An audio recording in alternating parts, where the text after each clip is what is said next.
compliment. Mark's parable is different than this parable. We might remember it better from other Gospels where, the mustard seed grows up to become a huge tree and the birds of the air nest in it. And that, of course, might remind us of all the promises in the Hebrew Bible, the Psalms and the prophets, where God will rest God's people by, lovely streams and huge pastures under beautiful trees.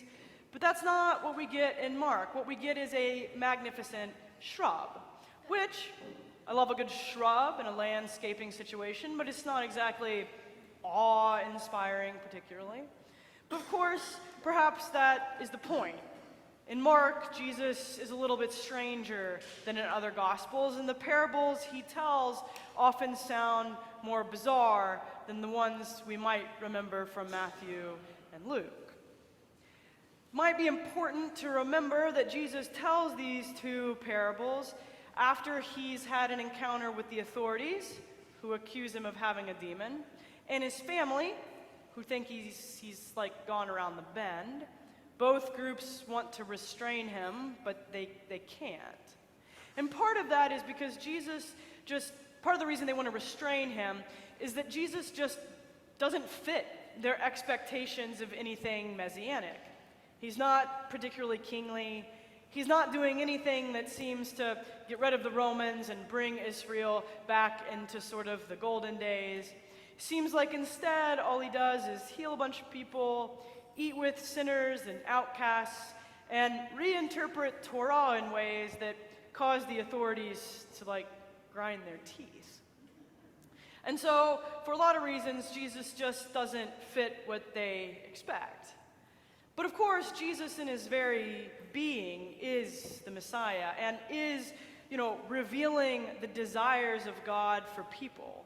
Jesus in healing and in teaching and in eating with all of these people reveals the desire of the Trinity for people to be whole and well in themselves and in their relationships.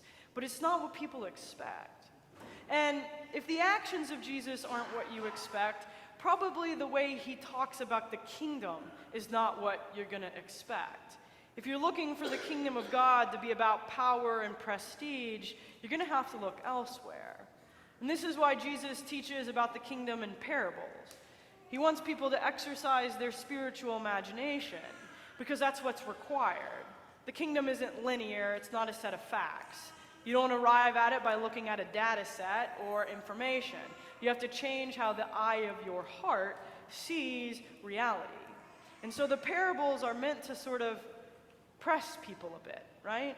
You got two of them today. We're going to focus on the second one because time. The kingdom of God is like a seed, tiny, that when sown develops into a shrub with some branches that then birds of the air can nest in. And some people are going to hear that parable and think, this is the weirdest man I have ever heard. This is illogical and ridiculous, and I'll see you later. And some people are going to hear it and catch the kind of humor in it.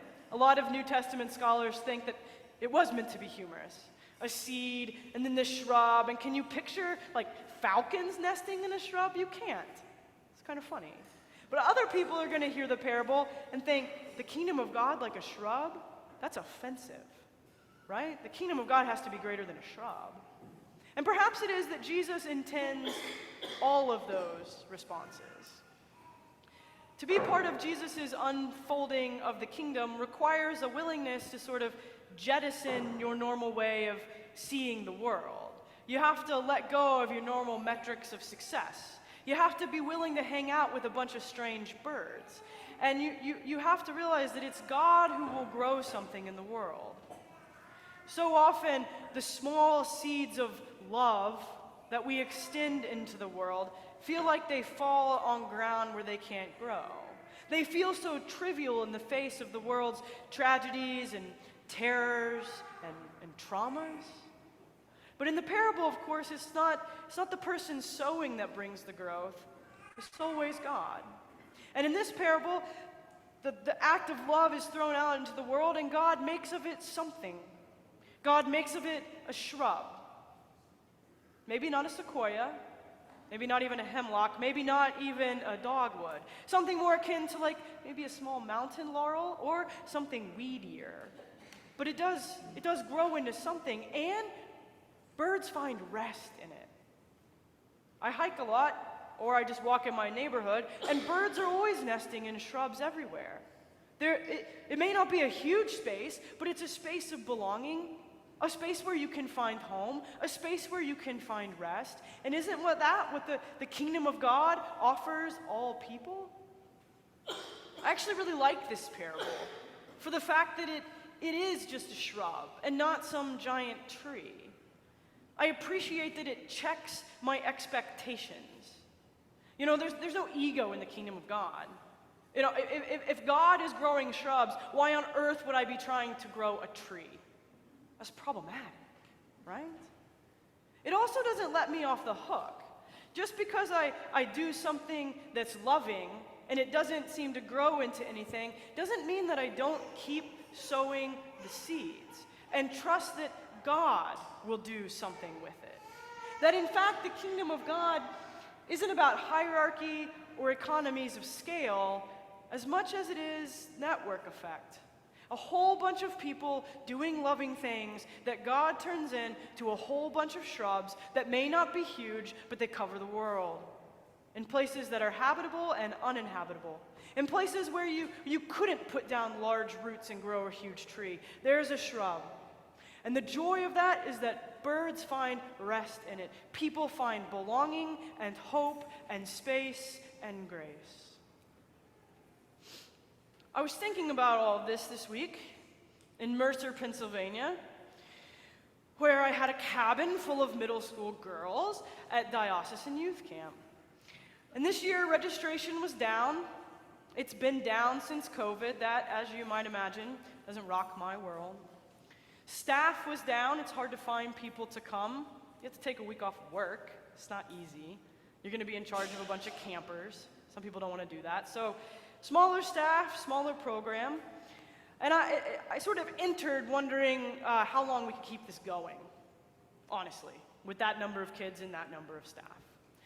And then I started wondering again as I'm teaching program, right? It's the prodigal son. It's a great story. But then there's a middle schooler asleep here. Oh, wait, there? Oh, there? Oh, there's 7 of them. They're all asleep. That's half the middle school program. We're really changing lives here.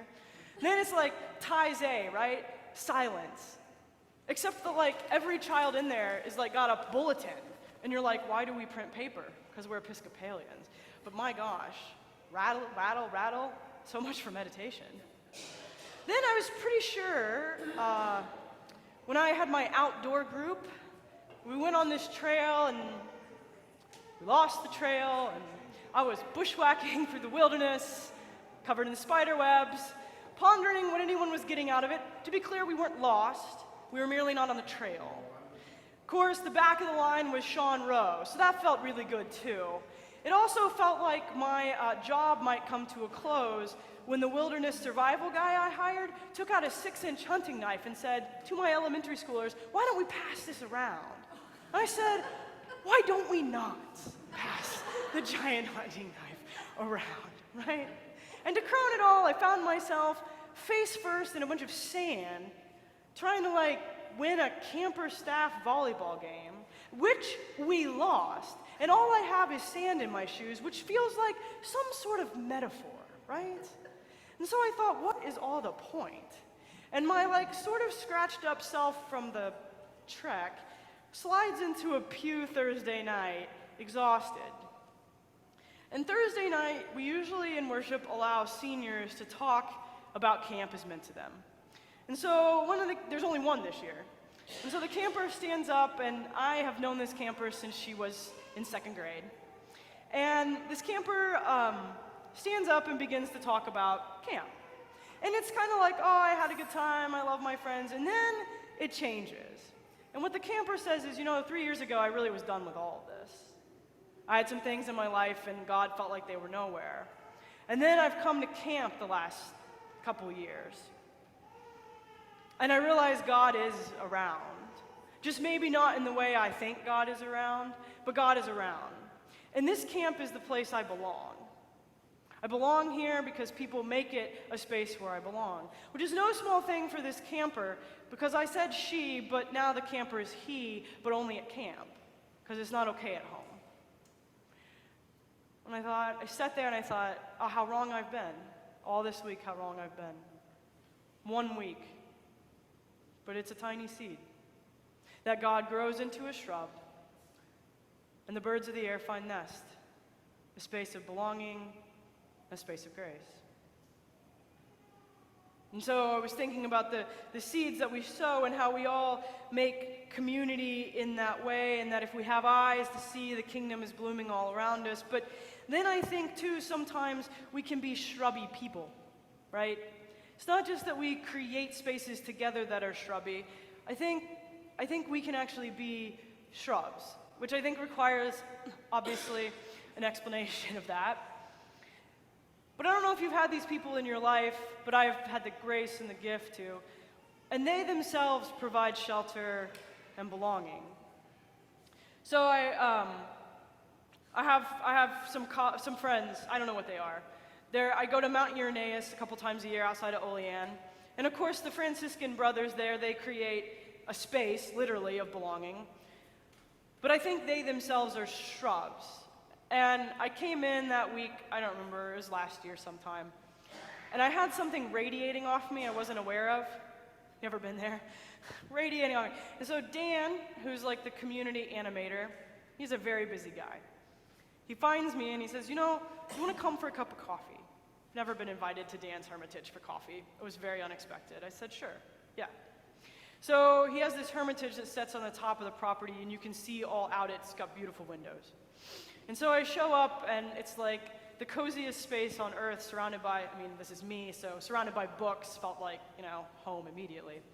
And I get this nice ceramic mug, and there's coffee steaming, and he sits across from me, and we look out over the property. And he just sits there. No judgment, with all of the patience and the grace and the space and the embodied wisdom that age can bring people. And he just listened to me ramble about all of the things, all of the spiritual things I didn't know what I was doing.